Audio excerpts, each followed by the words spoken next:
Welcome back to my morning report chart appraisals on Thursday the 31st of March with me, Richard Perry, market analyst at Hantec Markets. Let's look at cable now, and we've had this strong move against the dollar in the recent days. Yesterday's candle was very interesting. I still think cable is, or sterling is going to be the underperforming currency. And it seems to be that it's had a corrective move in the last couple of days. Look at those two strong candles in a row. Then you've got this doji candle with a long upside shadow, which suggests loss of upside momentum, and that's continued today. We're now sort of 40 odd ticks down. Euro is actually up on the day, whereas sterling is down 40, 50 ticks. So this all tells me that sterling is going to continue to be an underperformer. So to look at the longer term outlook, and I've drawn in this downtrend, this old downtrend channel.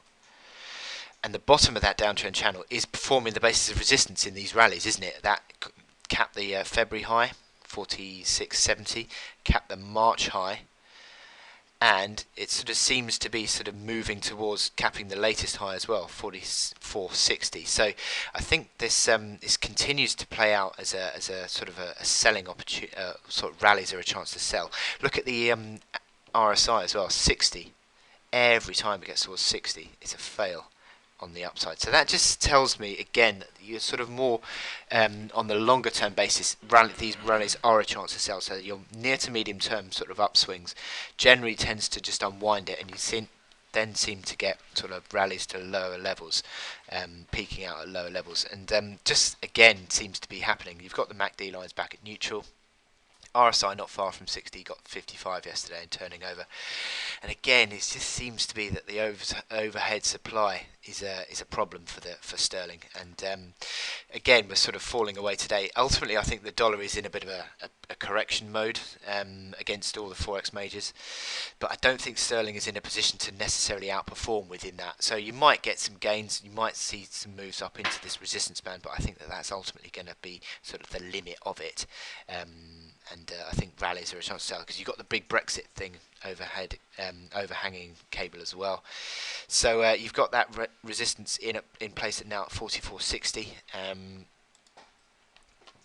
You can see here on the hourly chart you sort of lost that upside momentum, and you sort of retrace back to the 38.2% fib level, 43.40 area, which is basically where we're trading now. So you're consolidating around that level, and if you sort of start to move away from that to the downside, I think you're going to go to 42.80, which is an old pivot level. 42.80, old high there, a couple of old high here, and also the 50% fib level. So I think that sort of would be the area that you'd see cable coming back to near term if you started to see the decline continuing and the correction moving. You've also now got overhead resistance in place around that sort of 43.60 area. So I think that's sort of the initial resistance, then 44 figure area, which is where that fib level comes in at 23.6% again, and again another old pivot. So a few levels for you to work with, but ultimately I think that sterling is an underperformer, and I think it's pretty much reflective of that today. So I wish you good luck in your trading today, and I will speak to you later. Thank you.